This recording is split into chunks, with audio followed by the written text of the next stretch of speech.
Hi, Easy here. Welcome to a Easy News video. We're going to be taking a look at a new update that was posted on, I believe, December 28th for Korea. And it's going to look over a lot of the upcoming changes that's going to happen throughout Lost Ark. So as you guys might know, the game is currently in OBT, so a lot of the current systems are not going to be final when the game releases.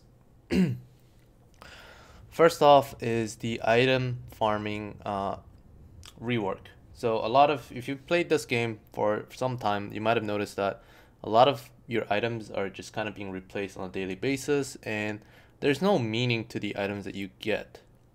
And a lot of the mechanics that are associated with gear, such as runes, engravings, and I'm reading word for word what they say, runes, engravings, secondary stats, enhancement effects, and set effects, and all of these things are not really being taken advantage of fully as the developers might have wanted us to. So they want us to be able to take advantage of things without feeling gimped in the um, item level progression, so to say. So they want to make it so that whenever we get gear, we'll have more satisfaction and we'll have a feeling of uh, achievement and I don't what was that Reddit post that memed on this? We'll have player satisfaction whenever we do earn these rewards. Um, I hope it's a good change because it definitely is something that needed to be addressed. They also mentioned that whenever you get rewards from or equipment from higher ranking content, so maybe they're referring to something like guardian rates. They want to make it so that it's more worthwhile and more satisfying than if you got it through other means. They're also mentioning that they'll add a some form of grinding method for items as well, much like a regular hack and slash. So maybe it's referring to something similar to rifts in Diablo or like maps in Path of Exile. I'm not 100% sure on what that means. So once again, this is just speculation, or rather confirmed information on what kind of changes the game wants to make, what developers want to make for the game, based on the feedback that they've been getting.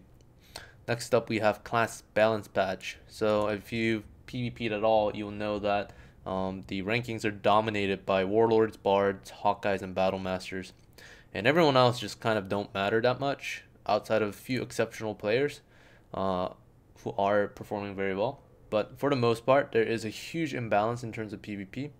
So they say somewhere in the mid January, so somewhere early month of 2019, they'll be looking at rebalancing the classes based on PvP.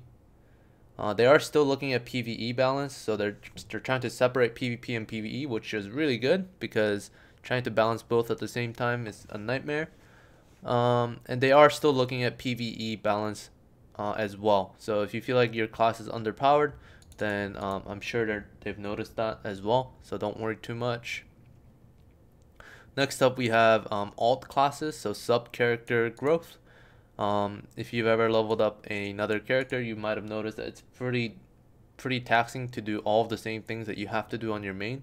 So what they want to do is they're making the adventure journal, which is your N, account bound, as in server bound, and it's gonna apply on the 9th day of January. So the January 9th is gonna apply for everyone, but some of the rewards can only be acquired once per account. So things like feathers, crystal boxes, and non-character bound stuff. So stuff that are account bound are probably what's gonna be tackled as unclaimable more than once, so that people don't abuse this mechanic by recreating the a low level character over and over again. And they also mention Heart of the Islands. If there is a character that has already acquired the Heart of an Island for an island, that island will have an easier time getting the Heart of the Island on another character, whether that's something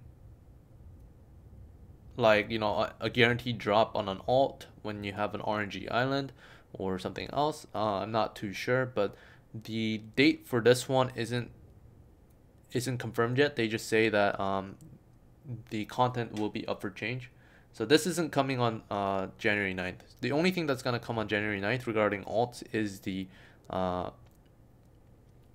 adventure journal stuff. So not all islands are going to get that effect either. So probably islands that require quests or some sort of prerequisite requirement are probably going to be what's tackled. So things like islands that require songs such as Wisdom Island probably won't be affected, whereas islands that require heavy RNG such as Golden Tide or Estella Island, some of these are probably what's going to be handled. Chaos Dungeon difficulty and balance. For the most part, they've said that some Chaos Dungeons are noticeably harder than some of the other ones. And in Tier 2 Event Chaos Dungeon, you get 2 random debuffs instead of 1. They're reworking it so that it becomes 1 random debuff instead of 2. So if you are 395 plus, you might have noticed that a lot of times the Chaos Dungeons that you do are pretty punishing and pretty... Some days are really bad. Some days are just days that you don't even want to do the Event Chaos Dungeon because of how difficult it is to do it with 3 other random people. So that's what they want to address, so that like Event Chaos Dungeon doesn't feel like harder content than Guardian raids. Next up is some user experience and etc. I'm sure if you played the game, you have a lot of complaints about things like inventory space and the fact that all of these Epona's +1s, Chaos Dungeons +1s, and other things are very limited. As in, you have to wait 24 hours, even though the daily reset. So what they're doing to start off is they're adding a material inventory. So all those Guardian raid materials are gonna go into this material inventory, which is free. They're giving us it for free. So all those materials that you have, you don't have to throw them out anymore. You can just toss them in here and not worry about them. Unless it also has limited space, which would be really stupid. But, at least it's better than nothing. And also, if you are a fan of outfits or a fashionista, avatar inventory for free. So you also get an avatar inventory for free. So basically a wardrobe for free, which is also good. They're also making Epona's Request +1 and Chaos Dungeon +1 and all of the other additional like content gate. So instead of having to do it 3 times, you can do it 4 times. They will refresh every day on reset instead of refreshing 24 hours after 24 hours after you use a ticket. So instead, let's say you used Chaos Dungeon reset ticket at like 5 a.m. Korean time, then you would have to wait until 5 a.m. Korean time the next day in order to use it again. But instead they're making it reset along with the reset timer, which makes sense because you're using it every day anyways, if you have these tickets. So that's more of a convenience change more than a system change. They're also making Giant's Hearts, Mokoko Seeds, Heart of the Islands, and art pieces, masterpieces.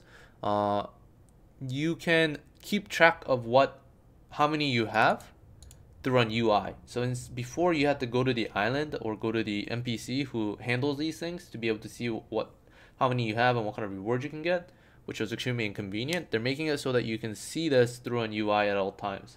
So it's more of a convenience change more than anything. Next up is Guardian Balance. So Guardian raids are gonna get rebalanced, and they are going to be addressing battle items. They're gonna be addressing battle item acquisition problems. So if you guys have been hearing a lot of complaints about how the game is pay to win because of battle items, hopefully this change will address it.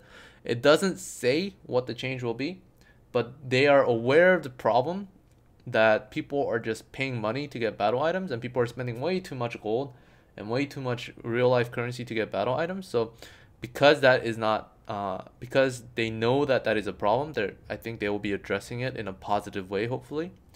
So that should give you another clue that the game isn't as pay to win as people might say it is. They're also changing the balance for favor items. So favor will see a overhaul for the most part. So if you guys been noticing that getting favor on NPCs is a chore, and it really is, and a lot of things you do, it just feels repetitive.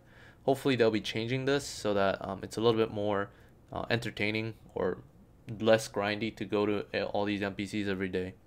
They're also rebalancing or changing some of the life content. So hopefully they'll be addressing some of the less than useful parts of life skills and making life skills a little bit more more not rewarding, but like just more fun, because sometimes it feels like a chore. We'll have to see what they do. All of these are just statements. They're not saying what they will changing. They're just saying that these are what we're looking at. It also doesn't have a date, so I don't know when these are coming. They're just stating that these are the problems that we're looking at, so look forward to them. That's pretty much all it is. And the last thing they mention is vote kicking. So if you guys have been victims of vote kicks, you guys know how it feels to get vote kicked. It feels absolutely terrible. So they're looking at vote kicking in general and seeing how they can adjust it so that it's not the way that it is right now, because right now it's too easy to vote kick people without any reason. So hopefully that gives you some good news about the game itself and some of the problems that the game has right now. They are looking at a lot of them that I personally have. The way that I feel about the game, they're addressing almost everything in here. So I was really happy to read this. So if you guys have any questions, let me know, and I'll see you guys next time. Bye bye.